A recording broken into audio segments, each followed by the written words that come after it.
प्रथम पीयूसी के सभी विद्यार्थियों को हिंदी उपन्यासक मुनीर अहमद का फिर एक बार स्वागत है।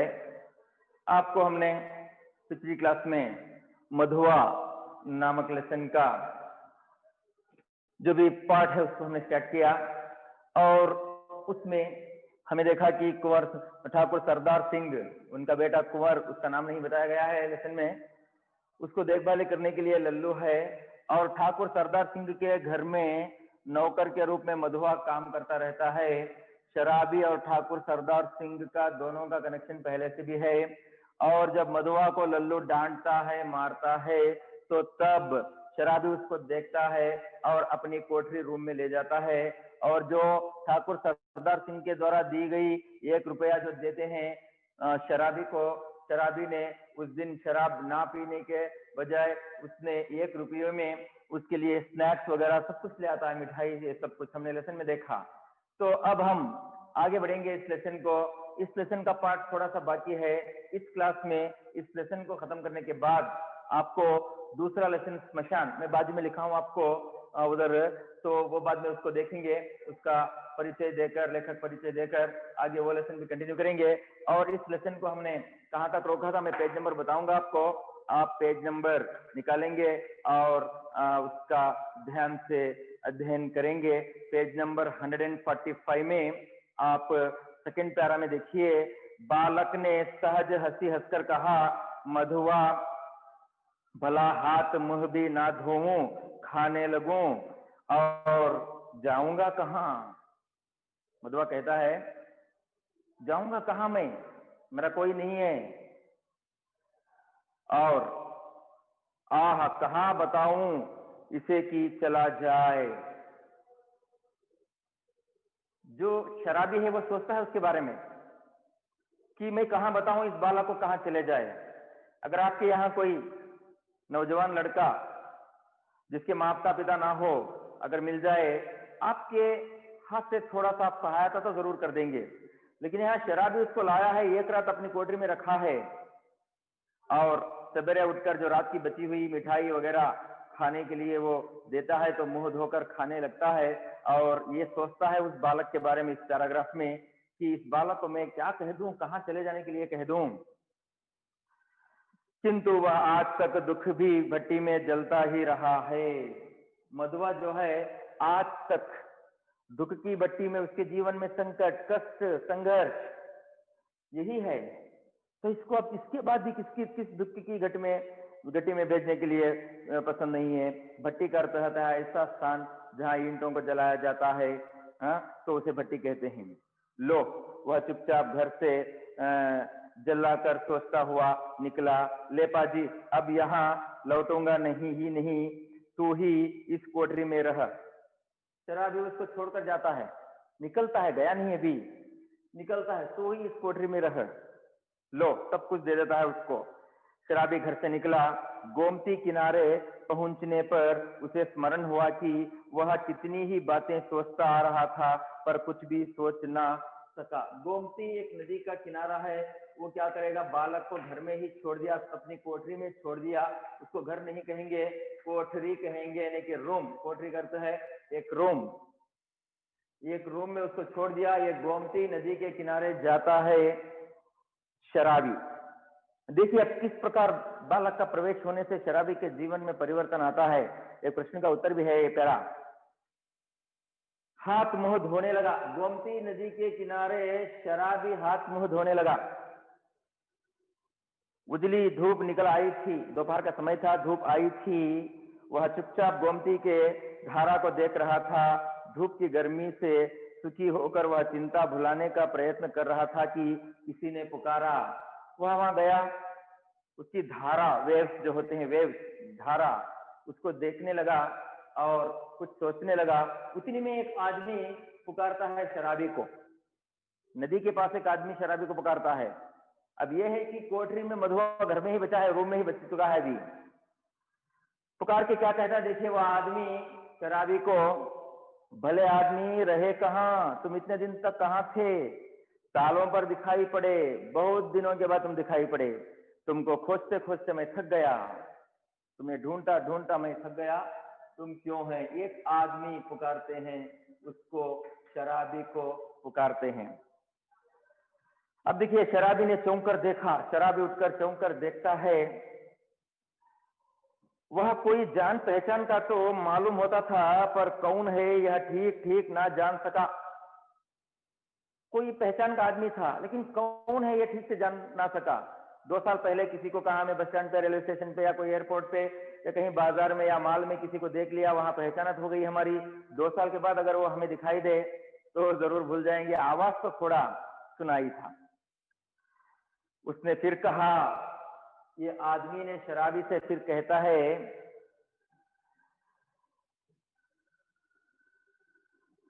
तुम ही से कह रहे हैं, सुनते हो, उठा ले जाओ अपनी स्थान धरने की कल, नहीं तो सड़क पर फेंक दूंगा। स्थान धरने की कल, कल का अर्थ होता है एक ऐसा इंस्ट्रूमेंट जिससे चाकू या कोई अन्य वस्त्र, दरांती, इन चीजों को वो शार्प करना, तेज करने वाला वस्तु, उसे कल कहते हैं, एक मशीन। और स्थान पकड़ना, उसको घिसना, अच्छी तरह देखे होंगे, पैर से वो घिसकर शार्प बनाते हैं। अब देखिए, अगर ले जाओ, नहीं तो उठाकर बाहर फेंक दूंगा। वो वस्तु शराबी की थी। शराबी पहले वो काम करता था, बाद में वो जब इनके पास, दूसरों के पास, बड़े बड़े मालदारों के पास जाना, कहानी सुनाना, भीख मांगना, और उसमें शराब पीकर उस जिंदगी कर रहा था। लेकिन अब एक बालक आया उसके पास, दोनों का पेट भरने उतना भीख उसको नहीं मिलेगी उस शराबी को। तो अब वो कभी पहले काम कर रहा था, उस आदमी के घर में रख दिया था, क्योंकि इसकी कोई मकान नहीं है, शराबी का कोई कोठरी नहीं है, इसलिए। एक ही तो कोठरी जिसके मैं 2 रुपये किराया देता हूँ, उसमें क्या मुझे अपना कुछ रखने के लिए नहीं है। वो आदमी भी शराबी के साथ रहने वाला था साथ में पहले, वो भी किराए पर है उस रूम में। उस रूम में शराबी की एक कल, यानी कि अस्त्र, वो एक वस्तु है जिससे तेज किया जाते हैं कुछ चीजों को, वो भी उसके पास छोड़ दिया था। अब पुकार के कहता है, लेके जाओ, नहीं तो उठाकर बाहर फेंक दो। अब शराबी को मौका मिला, क्योंकि अपनी पुरानी वस्तु किसके पास रखा है उसको ख्याल ही नहीं था, उसको ध्यान ही नहीं था। अब वो वस्तु लेने के लिए जाता है, उस वस्तु लेकर घर आता है, और मधुआ को लेकर साथ में उस काम में लग जाते हैं। आगे देखिए, ओहो, अब ये सोचता है शराबी, राम जी तुम हो भाई, मैं भूल गया था ना, तुम मर्त बिट्टी दे नीवा। तो चलो आज ही उसे उठा लाता हूँ, नरी ईगले कोटबिड़ी, अभी मैं उसे उठा कर लेता हूँ। कहते हुए शराबी ने सोचा, अच्छी रही, उसी को बेचकर कुछ दिनों तक काम चलेगा। लेकिन सोचता है, उसको उठा लाऊंगा और बेच दूंगा, कुछ पैसे होंगे, और साथ ही साथ बेचकर और 8-10 दिन मौज मस्ती शराब पीना करूंगा। लेकिन ऐसा नहीं होता, जैसा सोचते हैं वैसा नहीं होता। लेकिन सोचकर जाता है शराबी उसको लाने के लिए, और उसके दिल में यह है कि इसको बेचूंगा। लेकिन आगे देखिए, गोमती नहाकर राम जी पास ही अपने घर पहुंचा। शराबी की कल देते हुए उसने कहा, राम जी, उस आदमी का नाम था राम जी, जो शराबी ने अपनी स्थान यानी कल वहां रखा था, पहुंचते हैं, उसने उसको दे दिया। देते हुए उसने क्या कहा, ले जाओ, किसी तरह मेरा इससे केस टर्न करो, पिंड, इससे पिंड छूटेगा। बहुत दिनों पर आज उसके कल ढोना पड़ा, पिंड छूटेगा। छूटे मतलब पीछा हट जाए, पिंड छूटना, उसका जो रखा हुआ है पीछे पीछा छुड़ाना, उसे पिंड छूटना कहते हैं। आगे देखिए, पेज नंबर 146 में, बहुत दिनों पर आज उसको कल ढोना पड़ा। बहुत दिन हुआ था, थोड़ा वजन होती है, थोड़ा वेट होती है मशीन। बहुत दिनों के बाद शराबी को अपना कल ढोना पड़ता है। और किसी तरह अपनी कोठरी में पहुंचकर उसने देखा कि बालक चुपचाप बैठा है। वो मुहूर्त ने घर जाकर देखता है, कहीं बालक चला गया होगा, नहीं गया, बालक वहीं बैठा है। उसको अच्छा लगा शराबी का ट्रीटमेंट, जो रात में उसको लाकर कुछ खाने के लिए दिया, सवेरे उठकर बचा हुआ वो भी दे दिया खाने के लिए, इसलिए उसको थोड़ा अच्छा लगा। बालक नहीं गया था, वहीं बैठा था। अब मशीन हाथ में आ गई, अब बालक के पास चला गया। देखिए एंडिंग, भरपेट खा चुका हूं और वह देखो तुम्हारे लिए भी रख दिया है, कहकर उसने अपनी स्वाभाविक मधुर हंसी से उस रूखी कोठरी को कर कर दिया। जितना देकर गया था मिठाई भाजी पूरी उसने खा लिया।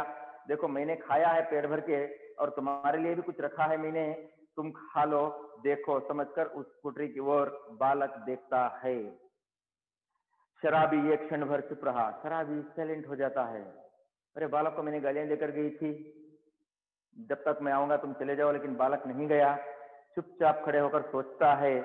फिर चुपचाप जलपान करने लगा। नाश्ता, जलपान करता है, नाश्ता करने लगा, ब्रेकफास्ट।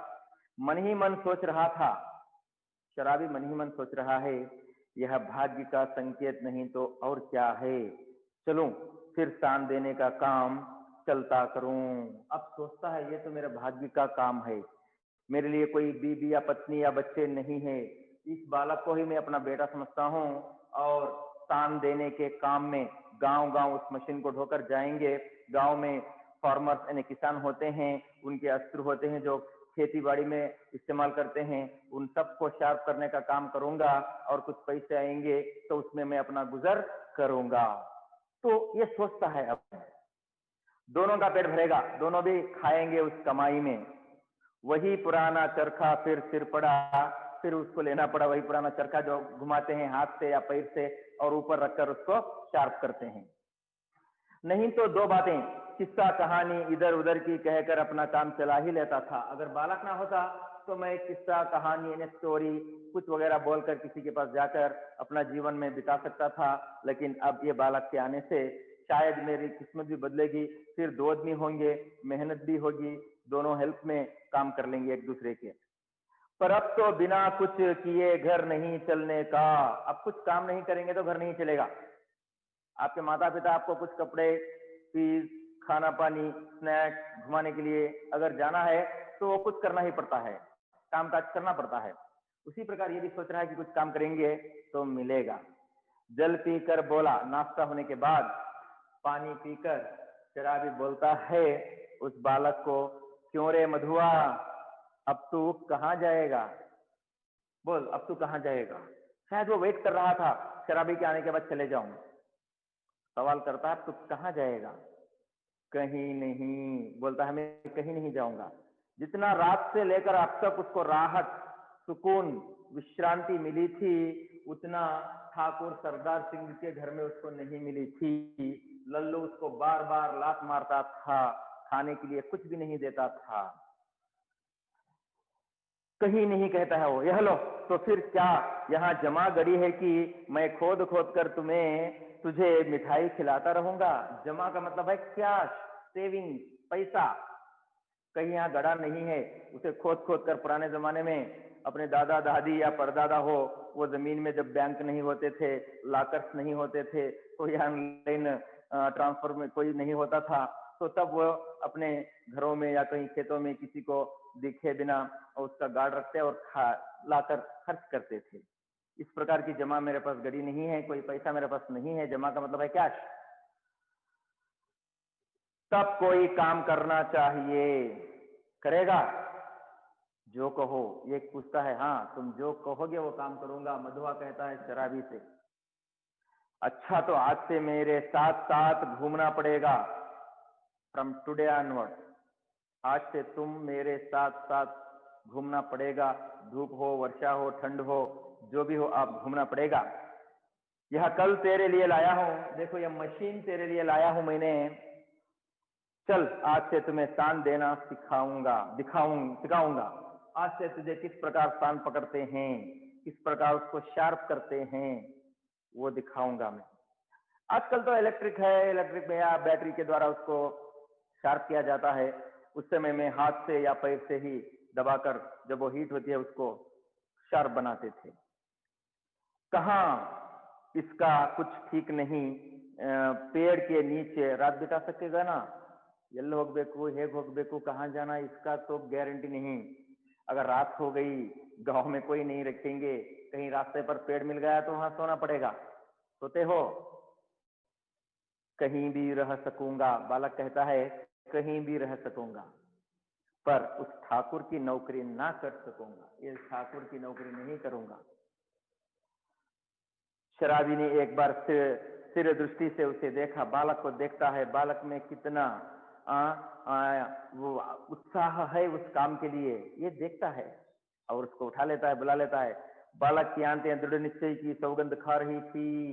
बालक में सेल्फ कॉन्फिडेंस था, आंखों में ही पता कर लेता है ये कि चलो अब निकल पड़े दोनों भी। शराबी ने मन ही मन कहा, शराबी मन ही मन कहता है, बैठे बैठाए यह हत्या कहां से लगी, अब तो शराब ना पीने की मुझे भी सौगंध लेनी पड़ी। इसके बाद शराब ना पीने की सौगंध, प्रॉमिस मुझको भी करना पड़ता है। इसके बाद मैं भी शराब नहीं पीऊंगा। उस बालक के साथ जाएंगे, कमाएंगे, मेहनत करेंगे, किसी के पास भीख मांगने से रुका, किसी के पास जाकर कहानियां किससे सुनाकर पैसे मांगने से तो गया। बस वह साथ ले जाने वाली वस्तुओं को बटोरने लगा। रूम में कितनी वस्तुएं थे सब क्या किया उसने, बटोरना, कलेक्ट किया। ये गट्टर का और दूसरा कल का, दो बोझ हुए। एक गट्टर का मतलब है एक जो कपड़े वगैरह सब थे वो, एक गट्टर का और दूसरा कल का, दो हुए। अभी दो लोग हैं, दोनों दो को ढोएंगे, अपने कंधे पर रखेंगे, निकल जाएंगे। शराबी ने पूछा, तू किसे उठाएगा, कौन सा लेगा तुम? गट्टर यानी कि पोटली कपड़ों की, अगर वो ले लोगे, या कल जो यहाँ लिखा है ये ले लोगे। पेज नंबर 147 देखिए, लास्ट 4 सेंटेंस है, किसे कहो, जिसे कहो, तुम जिसे कहते हो मैं उठा सकता हूं, क्योंकि बालक हेल्दी है और अच्छा काम भी कर सकता है, मेहनती है। अच्छा, तेरा बाप जो मुझको पकड़ पकड़े तो, अगर तुम्हारा बाप मेरे को पकड़ लिया तो? बालक कहता है, कोई नहीं पकड़ेगा। चलो भी, मेरे बाप कभी के मर गए, मेरे पिता कभी के मर गए, इसलिए मैं अनाथ हो गया। अनाथ होने के बाद ठाकुर सरदार सिंह के यहाँ काम करने लगा, उसके कुंवर को सेवा करने लगा, लल्लू से मार भी खाने लगा मैं। चलो मेरा बाप पकड़ेगा नहीं आपको, क्योंकि 14 ईयर्स बिलो के लिए कोई पकड़ेंगे, मार देंगे, ये डर उस शराबी को भी था। शराबी आश्चर्य से उसका मुंह देखता हुआ कल उठाकर खड़ा हो गया। बालक ने गठरी लादी, दोनों कोठरी छोड़कर चल पड़े। अभी देखिए, बालक ने गट्टर यानी कि इसको ही उसने गठरी पकड़ी, और कल जो है वो शराबी, वो मशीन को शराबी ने ढोया और दोनों काम करने के लिए चले गए। देखिए, एक शराबी, अंत में हमें यह विशेषता मिलती है इस लेसन में कि एक अनाथ बालक को लाता है और उसकी आंखें को देखता है, उसके संकट संघर्ष जीवन को देखता है, और साथ ही साथ उसे ले जाकर अपने साथ काम में लगा लेता है। कोई एक हुनर, कोई एक काम उसको दे देता है, साथ में चले जाते हैं, दोनों कमाने लगते हैं। तो ये एक लेसन को हमें जो हमारे लेखक थे जयशंकर प्रसाद ने इसको अच्छी तरह, एक अनाथ बालक का हेल्प एक शराबी भी कर सकता है। हम इसी प्रकार अपने आसपास में रहने वाले बालकों को कुछ उनको सहायता करेंगे, अगर उनको कोई अच्छे रास्ते से रखेंगे तो जिंदगी भर वो अपना नाम बताते रहेंगे।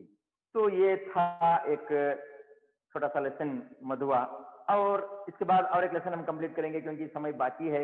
इसी पिछले की पीरियड में हमने मधुआ का लेसन स्टार्ट किया था और समय की कमी की वजह से उसको एंडिंग में थोड़ा हमने कम कर दिया था।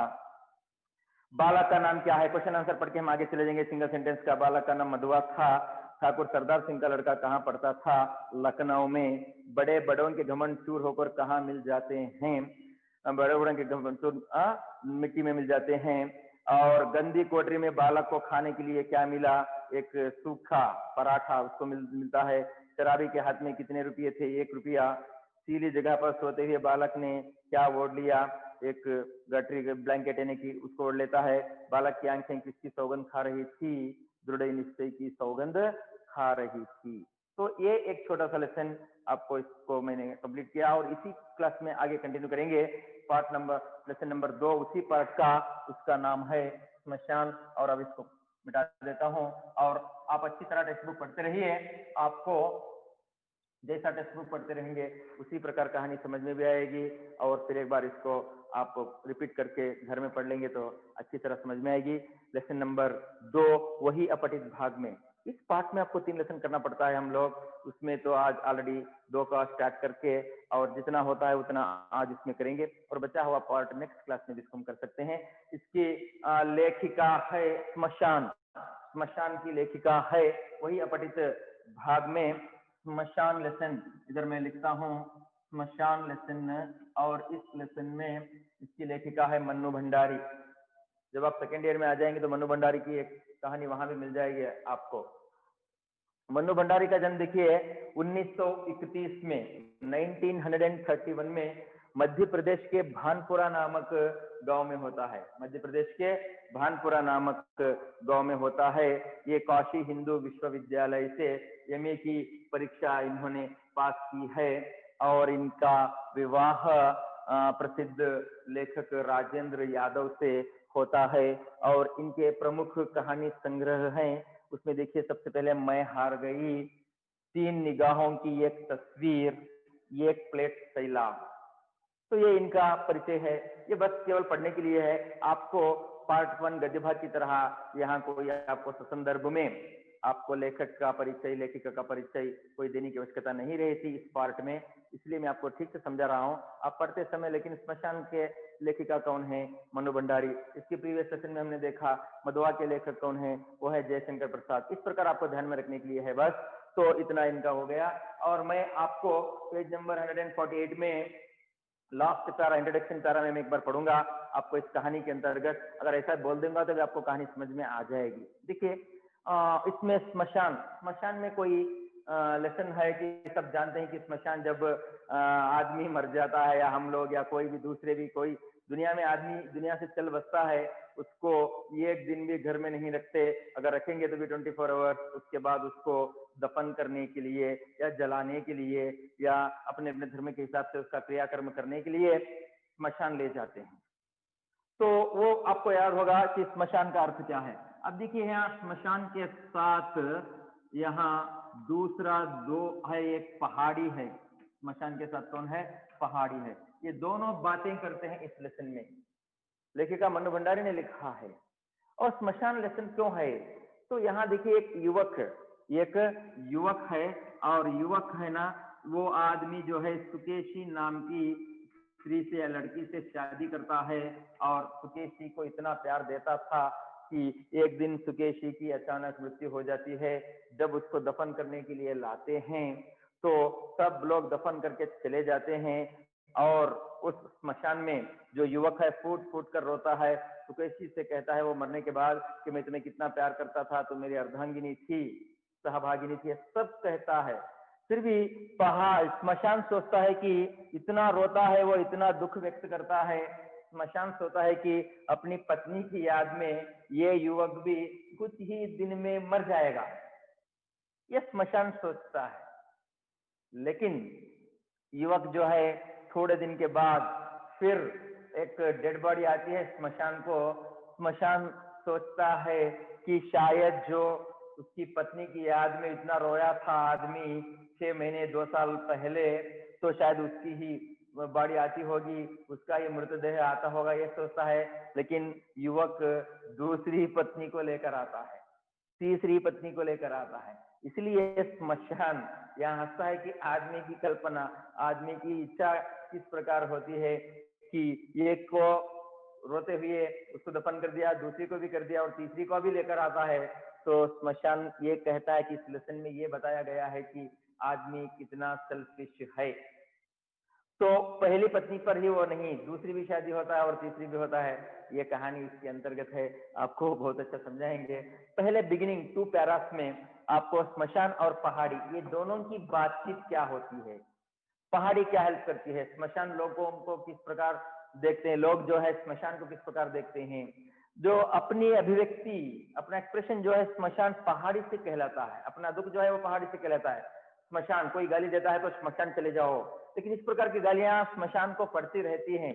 पड़ती रहने पर भी वो सब कुछ सह लेता है, और सामने खड़ी हुई स्मशान है, स्मशान के अपोजिट में पहाड़ है, पहाड़ से थोड़ा उधर एक शहर है। तो शहर से पहाड़ी के बगल से होते हुए डेड बॉडी आती रहती हैं। तो ये एक कहानी इसमें है। तो मैंने बोर्ड पर लिखा है कि इसकी लेखिका है मन्नू भंडारी और एक प्रसिद्ध हिंदी साहित्यकार है, आधुनिक साहित्यकार। और साथ ही साथ उन्होंने स्मशान कहानी में क्या है हम देखेंगे। पेज नंबर 148 लाया, लेकिन वहां प्रिंट नहीं हुआ, आप लास्ट सारा देखिए। पहाड़ ये मनुष्य का परिचय देते हुए स्मशान से कहता है, पहाड़ कहता है मनुष्य का परिचय देते हुए स्मशान से। ये 4 ही पार्ट आपको इस सेशन में, और कोई परिचय है ही नहीं, डायरेक्टली स्टोरी होती है। क्या कहता है, जीवन की पूर्णता के लिए वह फिर प्रेम करता है। मनुष्य जो है, मानव अपना जीवन की पूर्णता के लिए वो जब तक जिंदा रहता है तब तक वो क्या करता रहता है, मानव प्रेम करता ही रहता है। तो देखिए, युवक सुकेशी से प्रेम किया, दूसरी तीसरी पत्नी का यहाँ नाम नहीं लिया है इस लेसन में, इसलिए मैंने बोर्ड पर नहीं लिखा। दूसरी पत्नी से भी बहुत प्यार करता है, उसकी भी मृत्यु हो जाती है। तीसरी पत्नी का भी प्यार करता है, उसकी भी मृत्यु हो जाती है। लेकिन यहाँ पहली पत्नी मर गई, मैं भी मर जाऊं, ऐसा नहीं है। युवक अपने जीवन की पूर्णता के लिए, मनुष्य अपना जीवन पूर्ण बिताने के लिए 70 ईयर्स या 80 ईयर्स या 60 ईयर्स उसको कंप्लीट करने के लिए बार बार प्रेम करता रहता है। अपने आप से भी प्रेम करता है और दूसरों से भी प्रेम करता रहता है। आगे देखिए, जीवित रहने की ललक के चलते ही वह हर वियोग झेल लेता है, व्यथा सह लेता है, क्योंकि सबसे अधिक प्रेम तो मनुष्य अपने आप से करता है। मानव सबसे अधिक प्रेम अपने आप से करता है। इसलिए यह बताया गया है कि जीवित रहने के लिए उसकी ललक, यानी कि उससे आशा उत्पन्न होती रहती है। व्यथा सह लेता है, दुख को भी सह लेता है, क्योंकि सबसे अधिक प्रेम मनुष्य अपने आप से करता है।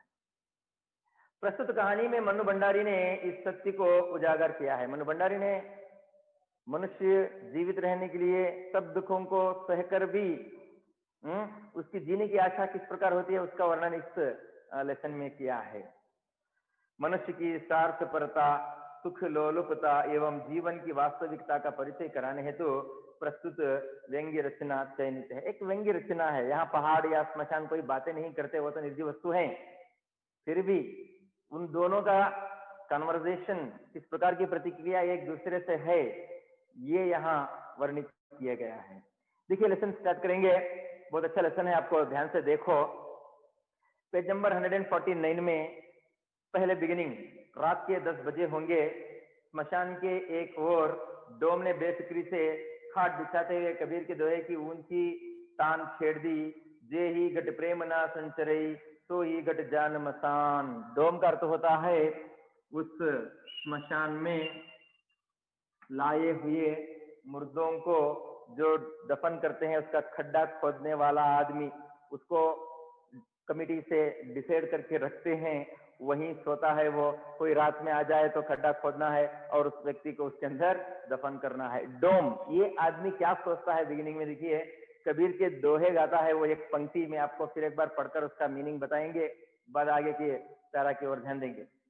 जे ही घट प्रेम ना संचरई, तो ही घट जान मसान। जिसके शरीर में प्यार नहीं संचार करता, वह शरीर जो है स्मशान के बराबर है। जिस आदमी में प्रेम ना हो, जिस आदमी में प्यार ना हो, वह आदमी स्मशान के बराबर है।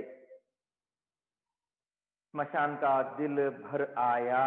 देखिए, अब स्मशान को खुश कर दिया उस डोम ने, खबर को खोदने वाला आदमी ने, कि स्मशान खुश हो गया। और क्या कह रहा है ये आदमी, जिसके शरीर में या जिसके मन में प्रेम नहीं है, वो आदमी स्मशान के बराबर है, तो प्रेम होना चाहिए।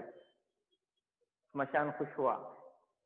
एक सर्द आह भरकर उसने पहलू में खड़ी पहाड़ी से कहा। उसके सामने खड़ी हुई पहाड़ी से कहता है वो, मैं इंसान को जितना प्यार करता हूं उतनी ही घृणा उससे पाता हूं। घृणा, तिरस्कार।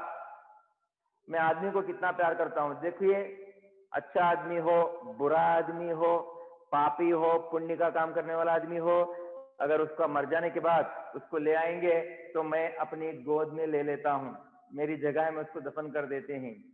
तो मैं जितना आदमी को हेल्प करता हूं, जितना प्यार करता हूं, लोग मुझे गालियां ही देते हैं, स्मशान स्मशान बोलते हैं। पहाड़ी से कह रहा है, ये एक प्रश्न का उत्तर है, ये बड़े प्रश्न का।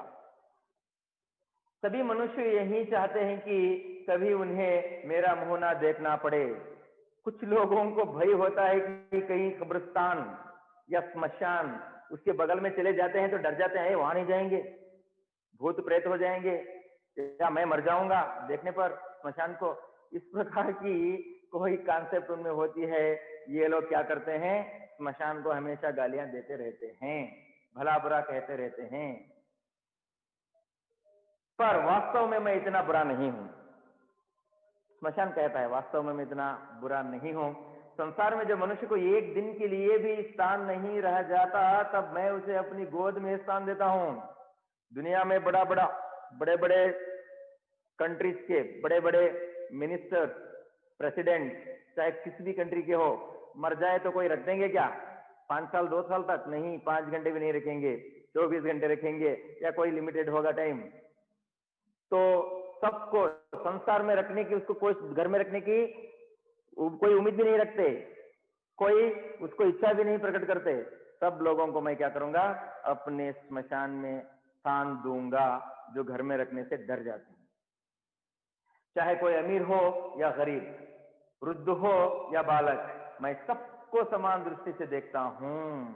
गरीब, अमीर, बूढ़ा, युवक, पैसे वाला, सबको भी एक ही दृष्टि से मैं देखता हूं। लेकिन लोग बाहर अमीर गरीब की तुलना करते हैं, युवक और वृद्ध यानी बूढ़े की तुलना करते हैं। पर इससे क्या होता है, छोड़ो, लोग कहते हैं, कुछ कहने दो। मेरे पास वह प्रेम नहीं जो मनुष्य की सबसे बड़ी निधि है। मेरे पास वो प्रेम ही नहीं, मैं कितना बोलने से क्या फायदा। पहाड़ी से कहता है स्मशान, लेकिन वो प्रेम नहीं है जितना मनुष्य करता है। निधि, वेल्थ, संपत्ति जो मनुष्य में वो छिपी होती है, प्यार करने की संपत्ति, वो संपत्ति मुझ में नहीं है। क्योंकि संसार के सब लोग भी मुझे घृणा ही करते हैं, तिरस्कार ही करते हैं। मेरे दिल में मोहब्बत का वह चिराग रोशन नहीं होता जिसके बल पर मैं उसके दिल में अपने लिए थोड़ा सा स्थान बना सकता। मेरे दिल में तो कोई मोहब्बत का दीप है ही नहीं, थोड़ा रोशन यानी कि प्रकाश दे सकूं। लेकिन लोग मुझे नहीं समझते। चाहे दिन में हो घृणा करते हैं, रात में हो घृणा करते हैं। मैं ऐसा कोई चिराग नहीं हूं जिससे कुछ किसी को उजाला दे सकूं। ये पहाड़ कह रहा है। मेरे दिल में मोहब्बत का वह चिराग नहीं होता जिसके बल पर मैं उसके दिल में अपने लिए थोड़ा सा स्थान बना सकता। नहीं जानता खुदा ने मेरे साथ ऐसी बेइंसाफी का सलूक क्यों किया। मनुष्य जीवन में अगर हार गया तो वो किसको क्या पूरा जिम्मेदारी, रिस्पॉन्सिबिलिटी देता है? भगवान को, खुदा को दे देते हैं। पहाड़ भी, सारी स्मशान भी वही कह रहा है। तो खुदा ने मेरे साथ क्यों इस प्रकार की बेइंसाफी, इंसाफी बेइंसाफी, न्याय अन्याय कहेंगे। बेइंसाफी करता है अन्याय, न्याय अन्याय विरुद्ध शब्द, इंसाफी बेइंसाफी विरुद्ध शब्द। भगवान ने मेरे लिए क्यों इस प्रकार का बेइंसाफी अन्याय किया, पता नहीं। चलो, एक पैराग्राफ खत्म हो गया। यहाँ स्मशान अपनी प्रतिक्रिया, अपनी दिल की बात पहाड़ी से कहता है। फिर नेक्स्ट पैरा में भी वही स्मशान कंटिन्यू करता है पहाड़ी से। देखिए, शहर और स्मशान के बीच खड़ी पहाड़ी मुस्कुरा दी। इष्टेल्ला केಳುತ್ತೆ पर्वत पहाड़ी, लेकिन हंसती है। ओ तुम आदमी आज अच्छा रहेगा, कल बुरा बन जाएगा। आदमी आज साथ में रहेगा, कल धोखा दे देगा। मुस्कुरा दी। तुम चाहते हो इंसान की तरह प्रेम, तुम चाहते हो दीपक बन जाऊं, तुम चाहते हो मैं लोगों को उजाला दे दूं। कभी नहीं होगा। लोग तुम्हें स्मशान ही कहेंगे, कोई भवन घर ये नहीं कहेंगे। उसकी यह व्यंग्यात्मक मुस्कुराहट स्मशान के हृदय में चुभ गई। जब पहाड़ हंसता है सारी बातें पिछले पैराग्राफ की सुनकर, तो थोड़ा स्मशान को और भी दिल में चुभता है। स्मशान सिर्फ कंटिन्यू करता है अपनी अभिव्यक्ति, अपनी प्रतिक्रिया, अपनी दिल की बात। उसने पूछा, स्मशान ने पूछा पहाड़ी से, क्या तुम्हारी कभी यह इच्छा नहीं होती कि तुम्हारे पास भी इंसान की तरह प्रेम भरा दिल होता, जिसमें अपने प्रिय के लिए मर मिटने की तमन्ना मचलती रहती है? तुम्हारे दिल में भी ऐसा कोई प्यार नहीं भरा है कि मर मिटने की इच्छा होती है? मैं इस प्रकार जीकर मर जाऊं, मैं उस प्रकार जीकर मर जाऊं। जैसे आदमी में प्रॉपर्टी बनाकर मर जाऊं, मैं आराम से रहकर मर जाऊं, पैसा बनाकर मर जाऊं। इस प्रकार की कोई इच्छा तुम्हारे में भी है? स्मशान पहाड़ी से पूछता है। नेक्स्ट, कभी कभी दूर दूर से हवाएं आती है और लैला मजनू और शीरी फरहाद के प्रेम कहानियां मुझे सुना जाती हैं, तो सच मानना मैं तड़प कर रह जाता हूं कि काश मैं भी मजनू होता और लैला के वियोग में अपने को कुर्बान कर देता। लैला, मजनू, शीरी, फरियाद, ये सब हैं जो प्रेमिकाएं हैं, उनका नाम ले लिया है। मैं भी उनकी तरह अपनी पत्नी को प्यार करता, जैसे लेसन में युवक और सुकेशी आते हैं, मैं भी ऐसी ऐसी कहानियां हवा ले आती हैं। एक कॉन्सेप्ट है लेखक का, क्योंकि स्मशान तक पहुंचाने वाली कहानियां। तो ऐसा लैला मजनू जिस प्रकार लैला को प्यार करता था, उस प्रकार मैं भी शीरी जो फरहाद को प्यार करता था, फरहाद जो शीरी को प्यार करता था, इस प्रकार के गुण मेरे में भी उत्पन्न हो रहे हैं। लेकिन क्या करूं, मैं स्मशान हूं, लोग मुझे किनारा कर दिए हैं। प्रिय की प्रतीक्षा में राह में पलकों के फावड़े बिछाकर बैठा रहता। सावन की उठी घटाएं मेरे मन में फूक उठाती और बसंत की सुरमई सांझ मेरे मन में तड़प बनकर रह जाती। ये सीजन्स हैं, सावन का महीना एक सीजन, उसमें हर तरह के पेड़ पत्ते फूल खिल आते हैं, एक खुशी माहौल निकलता है। हम बाहर घूमने निकलते हैं, एंटरटेनमेंट लेते हैं कि बाहर जाकर अच्छे अच्छे स्थानों को देखते हैं। तो उसी प्रकार मेरे मन में भी ये करने को चाह रहा है। प्रिय का जीवन ही मेरा जीवन होता और उसकी मौत मेरी मौत। स्मशान सोचता है कि अगर प्रिय का जीवन, एक प्रेमिका अपने प्रिय से प्यार करती है, उसी प्रकार मैं भी प्यार करके मर जाता, तो जिस प्रकार मुमताज यानी कि और शाहजहां, इनके कहानियां सब सुनी होंगी, उनकी तरह मैं भी कुछ नाम कर जाता। ये स्मशान के मन में अपनी प्रतिक्रिया उबक कर आ रही है, उछल कर आ रही है। वो पहाड़ी से कह रहा है ऐसा नहीं होता, पर क्या करूं, ईश्वर ने तो मुझे स्मशान बनाया है। वाट, कुछ भी नहीं कर सकता, ईश्वर ने मुझे क्या बनाया है? स्मशान बनाया है। यहाँ पहाड़ी क्या भी रिएक्शन नहीं दी अब तक, 2 पैरा तक, जस्ट मुस्कुराई सेकेंड पैराग्राफ में, फर्स्ट लाइन में। देन उसके बाद स्मशान पहाड़ी से कंटिन्यू करके बता रहा है कि अपनी दिल की बात को, क्या करूं, मुझे स्मशान बनाया है जिसके हृदय में प्रेम नहीं, स्निग्धता नहीं, सरसता नहीं, केवल थू धू धू करती आग की लपटें हैं। यानी कि बस आग की लपटें हैं, सब लोग क्या करेंगे, धू वहां कहाँ जाएंगे, वो स्मशान है, उधर नहीं जाएंगे और ज्यादा वक्त तक रुकेंगे भी नहीं। कोई मृतदेह को, डेड बॉडी को लेकर जाने तक भी सब यहाँ स्मशान में नहीं रुकते, चले जाते हैं। रात में एंट्री नहीं देते, लोगों के साथ आते हैं, दिन में सिंगल नहीं जाते। क्या करूं, मैं तो स्मशान हूं। 2 पैराग्राफ में मन्नू भंडारी ने लिखा है कि स्मशान की इच्छा क्या थी उसके दिल की। आगे देखिए नेक्स्ट पैरा में, एक आंख से स्मशान को और दूसरी आंख से शहर को और उसमें बसे इंसान को देखने वाली पहाड़ी ने पूछा।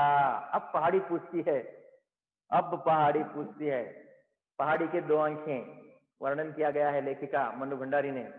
एक उसने शहर की ओर देखा एक आंख से, दूसरी आंख से स्मशान की ओर देखा और पूछा स्मशान से, बड़ी तमन्ना है इंसान बनने की, तुमको बहुत इच्छा है, तमन्ना उर्दू शब्द है इच्छा, आशा है तुम्हें कि इंसान बनने की।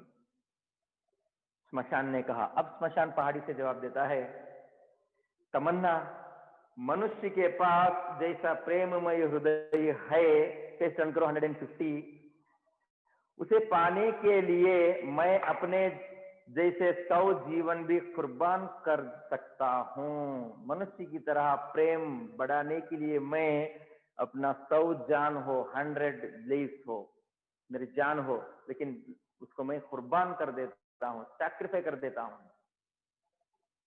स्मशान ने पहाड़ी से कहा, मनुष्य बनना चाहता है, क्योंकि जो हम आगे के जो कहानी पढ़ेंगे युवक और सुकेशी की, तो पता चलेगा कि मनुष्य किस प्रकार अपने आप से ज्यादा प्यार करता है, उसको आगे हमें देखेंगे। नेक्स्ट प्यारा, पहाड़ी मुस्कुरा दी, पहाड़ी हंस देती है। हो गया, इतना दोनों से बात हो गई। अब पहाड़ी की एंट्री लास्ट में होगी। अब आगे देखिए, केवल इतने ही पॉइंट में हमारा लेसन है और कुछ लिखने की और समझाने की जरूरत नहीं है। इतने में ही किसी के करुण क्रंदन ने स्मशान के शुष्क हृदय को दहला दिया। ये सब अपने दिल की बात कह रहा है। मन स्मशान का हृदय जो है शुष्क सूखा हो गया है। पूरी दिल की बात बोली, दिल तो सूखा हो गया है, प्यासा हो गया है। इतने में किसी एक युवक की रोने की आवाज आई। यारो ಒಬ್ಬ ಅಳ್ತಾ ಬರ್ತಾ ಇರ್ತಾನೆ, ತುಂಬಾ ಅಳ್ತಾ ಇದ್ದಾನೆ। कौन है देखिए आगे। एक छोटी सी भीड़ किसी शव को लिए चली आ रही थी। ಒಂದು स्मॉल भीड़ ग्रुप गुंपु जनर गुंपु एक शव को लेकर आ रहे हैं, एक डेड बॉडी को लेकर आ रहे हैं। लगभग 20 से 25 लोग हैं। उसमें एक सुंदर नवयुवक फूट फूट कर रो रहा था, मानो किसी ने उसका सर्वस्व लूट लिया हो। लाश उतारी गई। वह उस नवयुवक की पत्नी थी। युवक का क्रंदन स्मशान के हृदय को भेद गया। लाए 20-25 आदमी, छोटी सी ग्रुप लाकर लाश उतारे गए। अभी तो एंड है, घर में रोया है बहुत कुछ मरने के बाद, पत्नी के मरने के बाद वह युवक अब तो इतना रो रहा है कि वो पूरा स्मशान का हृदय भेद गया। यानी कि उतना साउंड था उस युवक में रोने का, चिल्ला चिल्ला कर चीख चीख कर रो रहा था। नौजवान पत्नी रोएगा जरूरी। सारा क्रिय कर्म समाप्त कर जैसे जैसे उस युवक को संभल कर वे लोग ले गए, और स्मशान सोचता रहा कितना प्यार करता होगा वह अपनी पत्नी को। काश मैं भी किसी को इतना प्यार कर सकता। ಎಷ್ಟು ಪ್ರೀತಿಯಿಂದ ನೋಡ್ಕೊಳ್ತಾ ಇದ್ದ, ಎಷ್ಟು ಪ್ರೇಮ ಪ್ರೀತಿಸ್ತಾ ಇದ್ದ ತನ್ನ ಹೆಂಡತಿಗೆ। शायद काश मैं भी इस प्रकार प्रेम करता। उसकी आशा वही थी स्मशान की। पिछले 2-3 पैराग्राफ में इतना रोया और सब उस युवक को संभाल कर उठाकर ले गए। जितने आए थे वो लोग सब उसको ले गए। नेक्स्ट प्यारा देखिए, बहुत इंपॉर्टेंट है। अब क्या करता है वो। दूसरे दिन सांझ के धुंधले प्रकाश में स्मशान ने देखा वह युवक आ रहा है। नेक्स्ट डे उन ಬರ್ತಾನೆ, नेक्स्ट डे ಏನಕ್ಕೆ ಬರ್ತಾನೆ ಅನ್ನೋದನ್ನ ನೋಡ್ಕೊಳ್ಳಿ। उसके कल और आज के चेहरे में जमीन आसमान का अंतर था। एक रात में ही जैसे वह बूढ़ा हो गया था। कल पत्नी मर चुकी थी, उसके ही दुख में वह कल और आज में फर्क था। जो जवान था आज बूढ़े की तरह बन गया था वह युवक। आंखें सूजकर लाल हो गई थी। सारी रात नींद नहीं किया था, रो रो कर उसकी आंखें लाल हो चुकी थी। वह पागलों की तरह लड़खड़ाता हुआ आया और अपनी पत्नी की राख बटोरने लगा। बर्तने जो भी कल जलाकर गए थे उस राख को, राख अंदर बूदी, उसको उठाकर बटोरने लगा, कलेक्ट किया। कुछ देर हिचकियां लेता रहा और उसकी आंखों से निरंतर अश्रु बहते रहे। अश्रु आंखों का पानी, आंसू, ये निरंतर बहते रहे। अपनी पत्नी की याद में वह रो रहा था। फिर दूसरे दिन भी फिर जैसे भावनाओं का बांध टूट गया, वह सिर फोड़ फोड़ कर रोने लगा और चीखने लगा।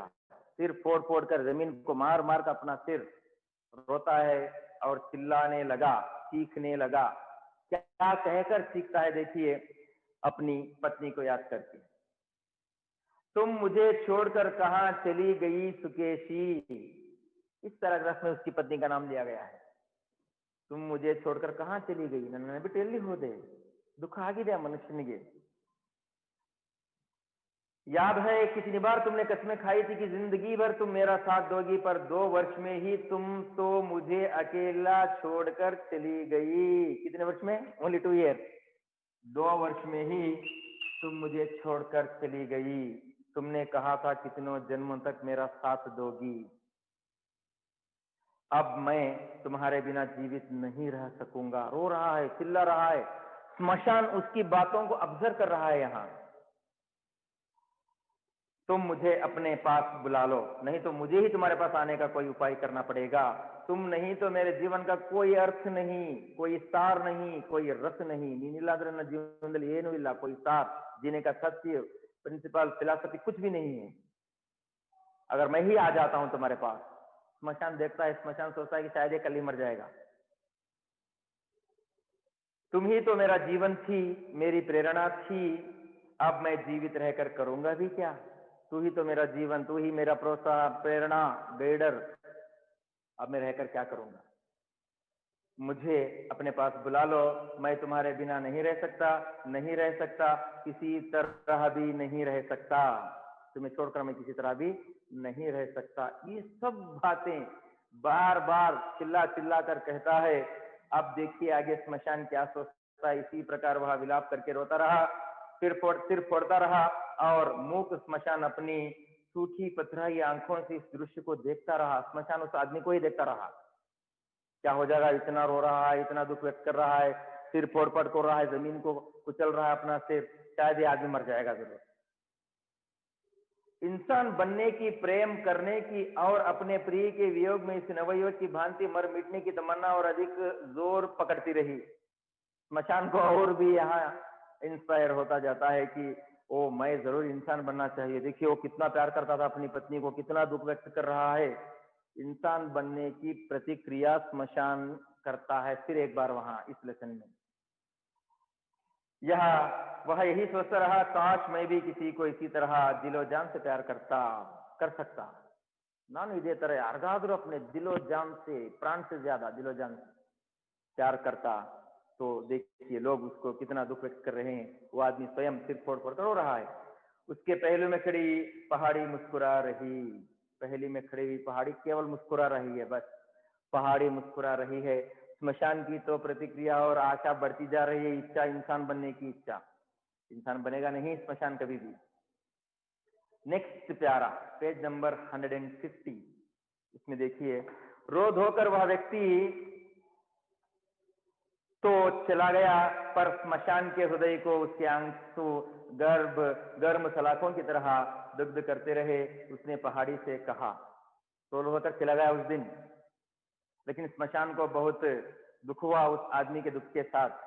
पहाड़ी से कहता है स्मशान फिर, इस व्यक्ति की व्यथा ने मेरे हृदय को मत डाला।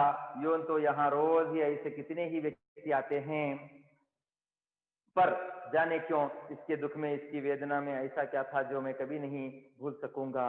बहुत सारे लोग आते हैं, इतना रोए नहीं थे, ये आदमी इतना रो रहा है, इसकी रोने में बहुत वेदना थी, मतलब ये बहुत तड़प रहा था। यूं तो यहाँ नेक्स्ट तुम देखना, अब यह जीवित नहीं रहेगा। एक दिन में ही अपनी प्रेयसी के वियोग में जिसने अपने शरीर को आधा बना डाला हो, वह भला कितने दिन इस प्रकार जीवित रह सकेगा। वह अवश्य ही रो रो कर प्राण दे देगा, और मैं भी चाहता हूं कि वह मेरी गोद में आ जाए और मैं दोनों को हमेशा के लिए मिला दूं। ಸ್ಮಶಾನ ಪಹಾಡ್ से कहता है, ಇವನು ಜಾಸ್ತಿ ದಿನ ಬದುಕೋದಿಲ್ಲ ನೋಡಿ, ಸ್ವಲ್ಪ ದಿನ, ಒಂದು ತಿಂಗಳು, ಮತ್ತೆ ಇವನು ಗ್ಯಾರಂಟಿ ಸತ್ತೋಗ್ತಾನೆ, ಇವನು ಬರ್ತಾನೆ, मैं दोनों को इस स्मशान में ही पति पत्नी दोनों को गोद में ले लो, इन दोनों को मिला दूंगा। नेक्स्ट प्यारा, सारे दिन वह युवक के शव की प्रतीक्षा करता रहा, पर शव न आया। हाँ, आसमान में जब सांझ का धुंधलाकर छाने लगा तो वह युवक आया और वैसे ही पागलों की तरह प्रलाप करता रहा। 3-4 दिन तक यह क्रम बना रहा, फिर युवक का आना भी बंद हो गया, पर स्मशान उससे ना भूल सका। प्रत्येक शव को वह जाने किस उत्सुकता से देखता और फिर कुछ खिन्न हो जाता। स्मशान 3-4 दिन आया लगातार, उस युवक ने सुकेशी की याद में उठा लेता राख, रोता तड़पता चला जाता, और 3-4 दिन आया, उसके बाद बहुत सालों तक आया ही नहीं। जो भी शव आता स्मशान थिंक करता, यानी कि सोचता कि शायद वही आदमी आ रहा है, लेकिन देखता वो आदमी नहीं था वहां। नेक्स्ट पैरा देखिए, एक दिन उसने पहाड़ी से पूछा, तुम्हें तो शहर का कोना कोना दिखाई देता है, बता सकती हो उस युवक वो युवक का क्या हाल है। तुम तो इतनी लंबी ऊंची हो पहाड़ी, शहर का कोना कोना तुम्हें दिखाई देता है, तुम बता सकती हो उस युवक का हाल क्या है, वह युवक जिंदा है या मर गया या कहीं चला गया। पहाड़ी ने मुस्कुराते हुए कहा, नहीं। स्मशान ने कहा, स्मशान पहाड़ी से कहता है, मेरा अंतकरण रह रहकर कह रहा है कि अवश्य ही उसने आत्महत्या कर ली होगी। ಅವನು आत्महत्या ಮಾಡ್ಕೊಂಡಿರಬಹುದು, यह शायद नहीं नदी में डूब गया होगा, या किसी ऐसे ही उपाय से उसने अपना अंत कर लिया होगा कि मैं उसकी लाश को भी नहीं पा सका। मेरी कितनी तमन्ना थी कि मैं उसे उसकी प्रिया के पास पहुंचा देता, मेरी इच्छा थी, शायद वो आत्महत्या कर लिया होगा, नदी में डूबकर कहीं और चला गया होगा।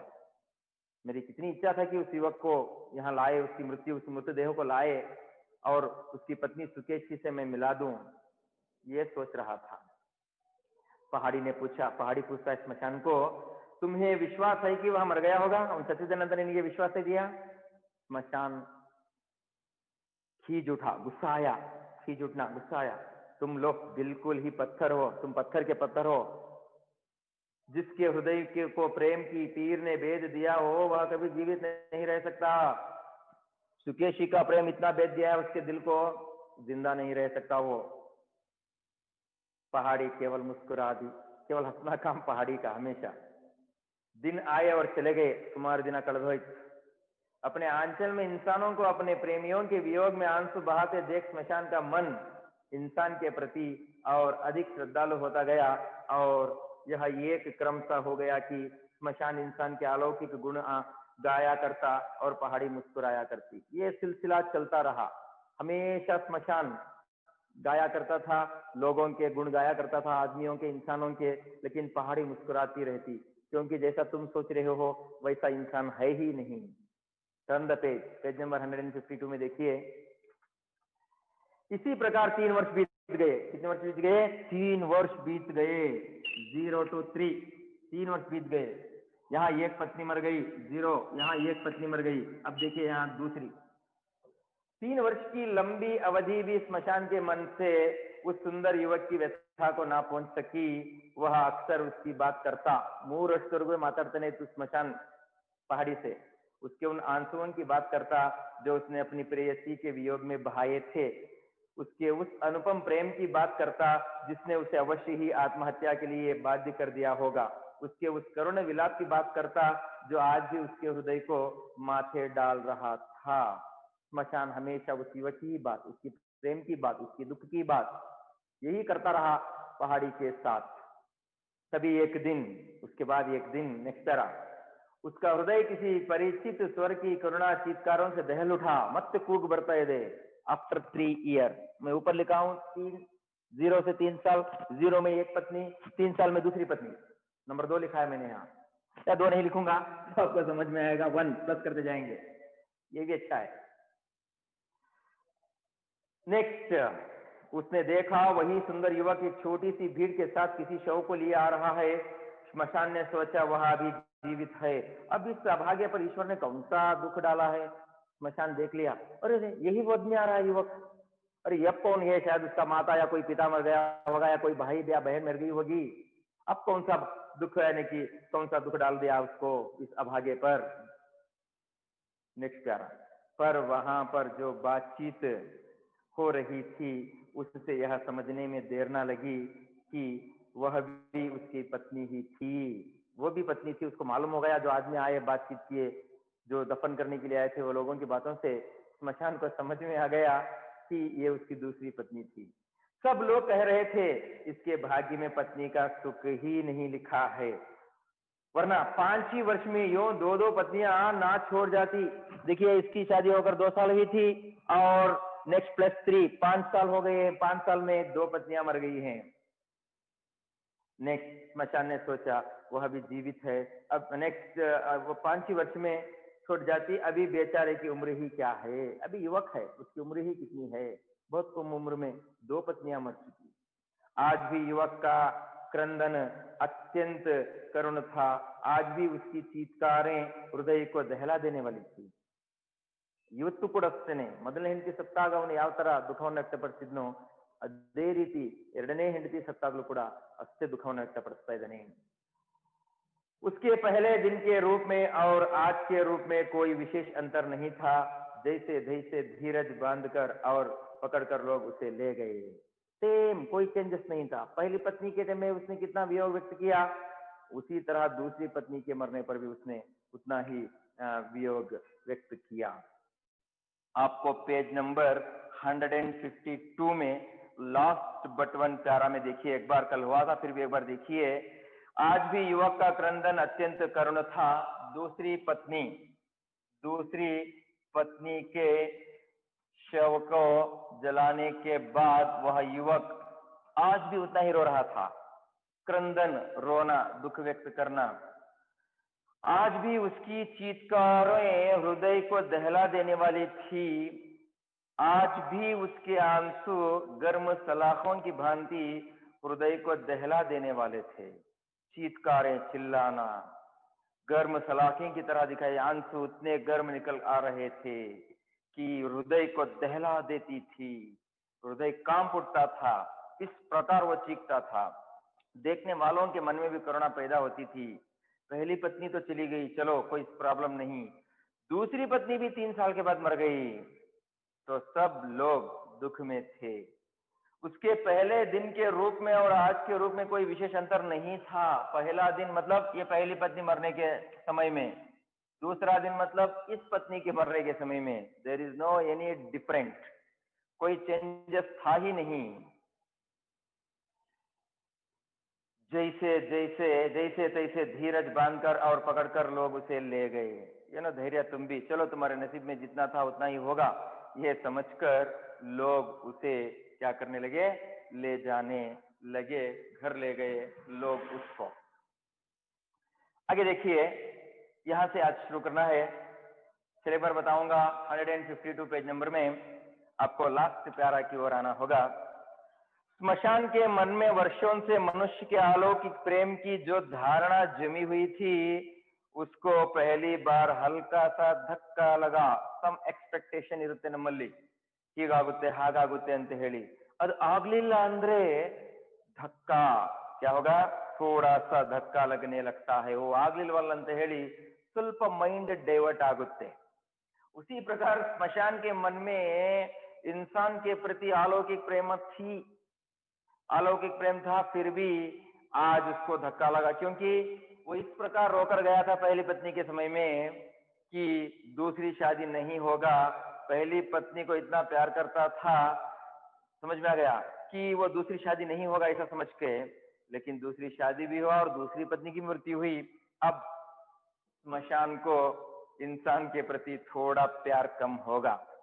आगे देखिए, संध्या समय वह युवक फिर आया और अपनी पत्नी की राख में लोट लोट कर विलाप करने लगा।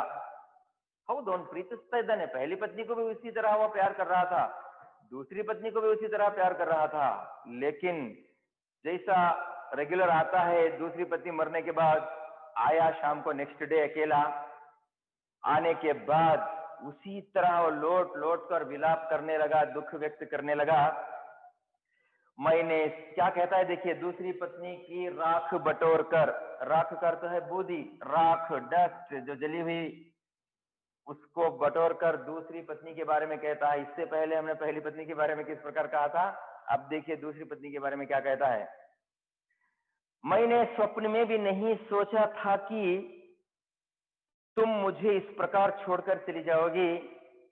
यदि मुझे इसी तरह मझधार में छोड़कर जाना था तो मेरा साथ ही क्यों दिया।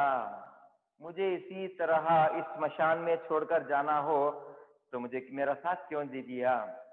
तो दूसरी पत्नी का विलाप करता है और यह कहता है कि मैंने स्वप्न में भी नहीं सोचा था कि तुम मुझे छोड़कर चली जाओगी, और मुझे इस स्मशान में छोड़कर चली जाओगी, मैं ये भी नहीं सोचा था।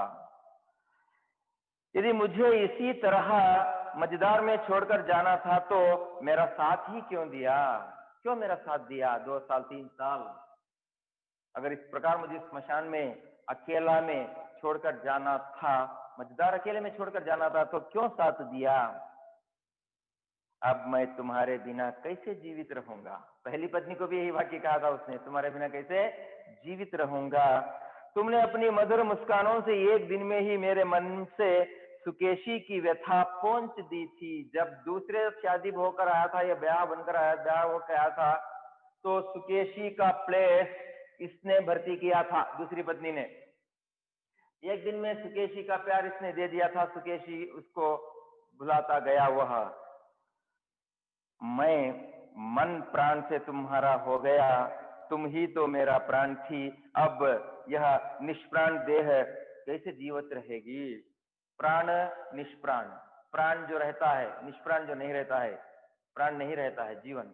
तो इस प्रकार तुम साथ देने वाली थी और मेरा निष्प्राण देह अब कैसा जीवित रहेगा। समझ लो मैं जिंदा हूं लेकिन मरने के बराबर हूं। कितने दिन जीवित रहेगी, मुझे अपने पास बुला लो, अब मैं इस संसार में नहीं रहूंगा। सुकेशी तो मेरी अनुगामिनी थी, इसलिए मुझे उसका अभाव नहीं खटका, पर तुम तो मेरी सहभागिनी थी। Page number 153। हम तो दो शरीर एक प्राण थे, जब प्राण ही चले गए तो शरीर का क्या प्रयोजन। हम दो प्राण, एक प्राण दो शरीर, समझ में आ गया। एक प्राण दो शरीर थे। तो सुकेशी जो थी वो अनुगामिनी थी, इसलिए मुझे उसकी कमी अभी नहीं नजर आई। अब तुम चली गई तो तुम सहगामिनी थी, साथ देने वाली जिंदगी भर। तो अब मैं क्या करूंगा, शरीर तो दो थे, प्राण तो एक था हम दोनों का। इस प्रकार उस स्त्री यानी कि दूसरी पत्नी की राख को, जली हुई राख को बटोर कर कहता है। ये सब विचार, ये सब बातें स्मशान और पहाड़ी दोनों सुन रहे हैं। नेक्स्ट प्यारा, पेज नंबर 153, ऊपर से थर्ड लाइन। इसी तरह वह रोज आता, घंटों विलाप करता और चला जाता। रेगुलर सिस्टम, रोज आता, गिरता लोटपोट कर और चला जाता।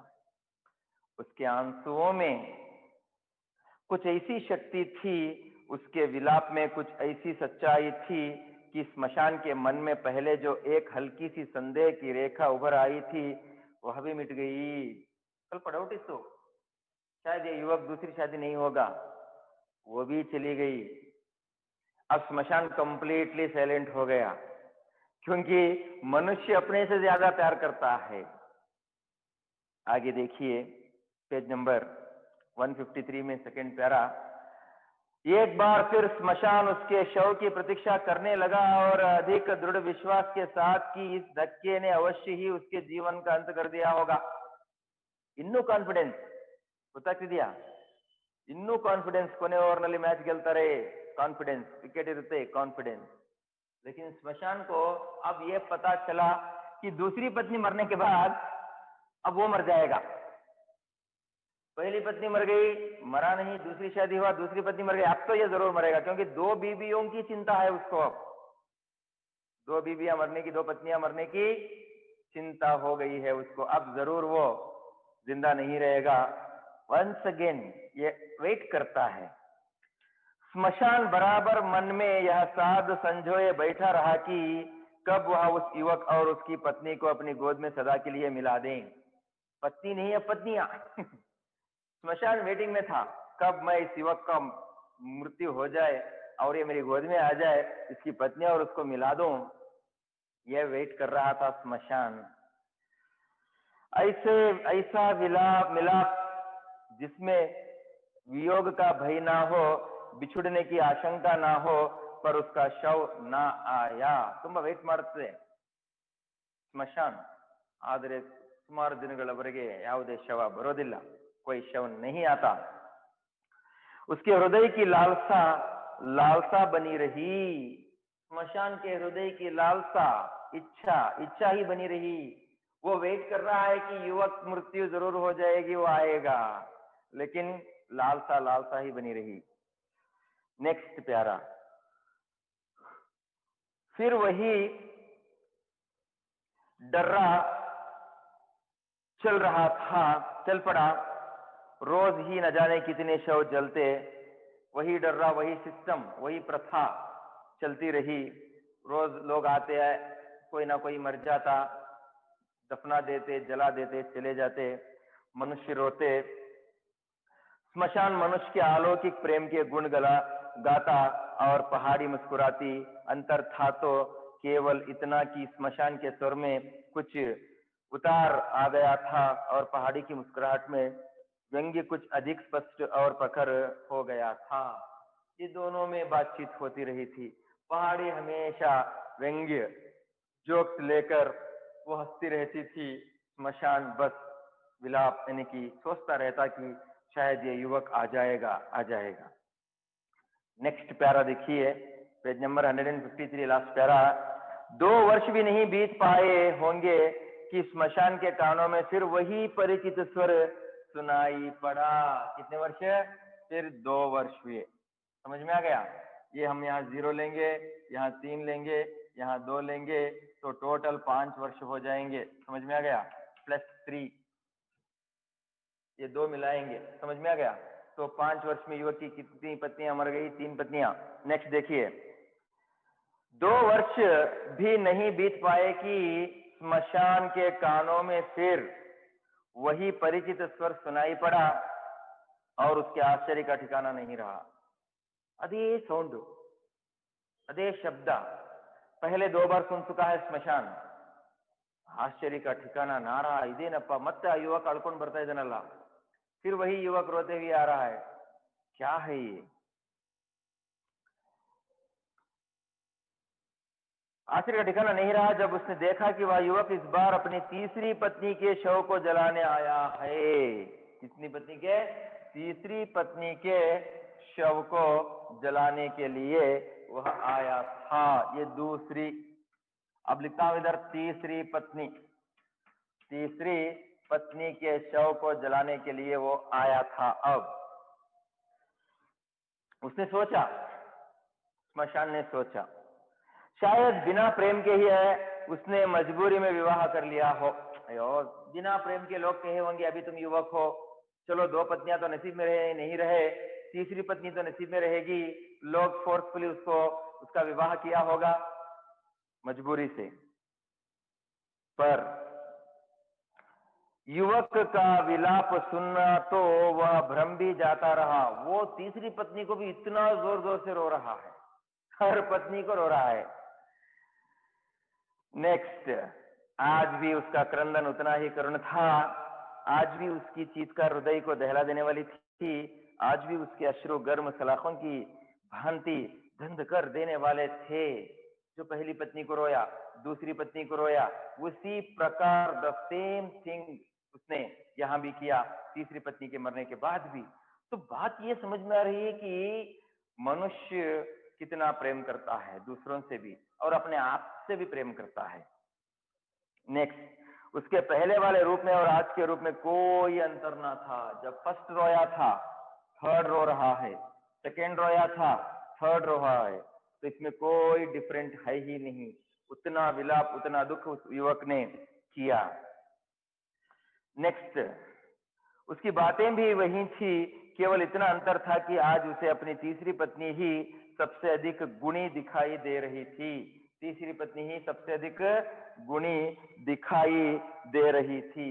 पहली पत्नी अनुगामिनी, दूसरी पत्नी सहगामिनी, तीसरी पत्नी गुणवान, ये उसको था। वह दावा कर रहा था कि तीसरी पत्नी से ही उसका सच्चा प्रेम था।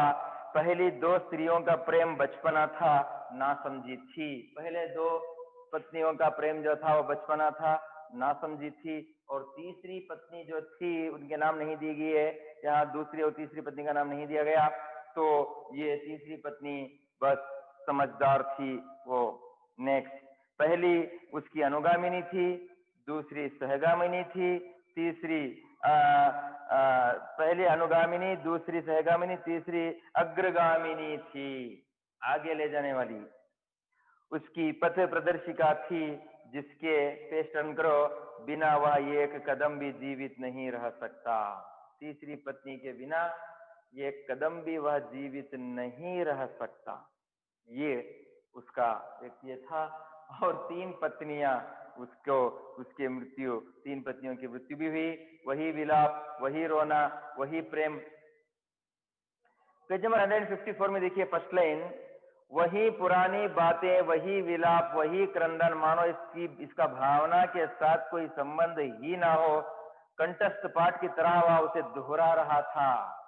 कंठस्थ बैठ करते हैं ना, तो उसी तरह वह बार बार दोहरा रहा था, बोल रहा था कि पहली पत्नी का क्या, दूसरी पत्नी, तीसरी पत्नी, ये तो 3 पत्नियों को भी वो बहुत विलाप करता है। इसलिए स्मशान लेसन में आपको, स्मशान बस आदमी कितना अपने आप से प्रेम करता है, वो बार बार शादी करता है, विवाह करता है। नेक्स्ट पैरा, मनुष्य के अलौकिक प्रेम की जिस भावनाओं को स्मशान अपने हृदय में बड़े यत्न से संजोए बैठा था, उसका वही हृदय इस दृश्य से पत्थर हो गया। जिस प्रकार वो अपनी भावनाओं को हृदय में रखा था, पहाड़, स्मशान, लेकिन आज वो एक संजोए बैठा था, इंतजार में बैठा था। वह आवक विमुड़ सा देखता रहा, आवक मौन विमुड़ बेसुध होकर उस आदमी को देखता रहा, स्मशान, उस युवक को। उसकी दृष्टि पथराई हुई थी, उसमें एक प्रश्न साकार हो उठा था। ये प्रश्न पहाड़ में, स्मशान में साकार हो उठा था। कौन सा प्रश्न? अब देखिए, वो तो चला गया युवक, तीसरी पत्नी की भी मृत्यु, उसका भी विलाप। अब देखिए दोनों स्मशान और पहाड़ी, पहाड़ी स्मशान से क्या कहती है अंत में। पहाड़ी ने उसकी हालत देखी तो तरस खाकर बोली, सचमुच तुम मूर्ख हो। पहाड़ी स्मशान से कहती है कि सचमुच तुम मूर्ख हो। इतना भी नहीं समझते कि जो इंसान प्रेम करता है उसे जीवन भी कम प्यारा नहीं। जो आदमी दूसरों को प्यार करता है, अभी देखिए युवक 3 पत्नियों से भी प्यार करता था, लेकिन वह अपने जीवन से भी प्यार करता था, उसका जीवन भी कम प्यारा नहीं उसे। वह प्रेम की स्मृति, प्यार की याद, स्मृति याद, कल्पना और आध्यात्मिक भावना पर ही जिंदा रहता है। आदमी बस जो आध्यात्मिक भावना होती है और प्रेम के प्रति ही वो जिंदा रहता है। जीवन की पूर्णता के लिए वह फिर प्रेम करता है। आदमी अपने जीवन कंप्लीट करने के लिए, लाइफ बचा के रखने के लिए वह बार बार क्या करता है? प्यार करता है, प्रेम करता रहता है। जीवित रहने की ललक के चलते ही वह हर वियोग झेल लेता है। अगर वो जिंदा रहने के लिए हर वियोग, वियोग संयोग, वियोग दूर होना, चाहे देखिए उसके 3 पत्नियां दूर हो गए, शायद उसने चौथी शादी भी किया होगा, लेकिन में कंटिन्यूशन नहीं दिया गया है, क्योंकि वो जीवन को पूर्णता करने के लिए, अपनी उम्र 60 या 70 ईयर्स घटाने के लिए अपने लाइफ से बार बार प्यार करता रहता है मानव। नेक्स्ट, व्यथा सह लेता है, दुख सह लेता है, व्यथा चिंता सह लेता है, क्योंकि सबसे अधिक प्रेम तो मनुष्य अपने आप से करता है। सबसे अधिक प्रेम मनुष्य अपने आप से करता है। ये था हमारा एक छोटा सा लेसन, स्मशान और उसका इंट्रोडक्शन। ये तो बस पहाड़ और स्मशान दोनों की बातचीत, बीच में युवक की 3 पत्नियां मर जाने का एक संदेश इस लेसन में हमें दिया गया है।